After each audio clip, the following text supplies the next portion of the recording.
Print এবং electronic মিডিয়ার সম্মানিত সাংবাদিকবৃন্দ, আপনাদের সবাইকে জানাই আন্তরিক অভিনন্দন ও শুভেচ্ছা।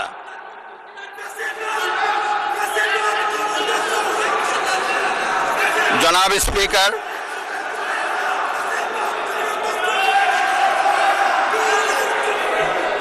ত্রয়োদশ জাতীয় সংসদের এই উদ্বোধনী অধিবেশনে বাংলাদেশের ইতিহাসের এক ঐতিহাসিক মুহূর্ত। হাজারো শহীদের রক্তের সিঁড়ি বেয়ে দীর্ঘ ১.৫ দশকের ফ্যাসিবাদী শাসনের অবসানের পর একটি শান্তিপূর্ণ, অবাধ, সুষ্ঠু ও নিরপেক্ষ নির্বাচনের মাধ্যমে নির্বাচিত প্রতিনিধি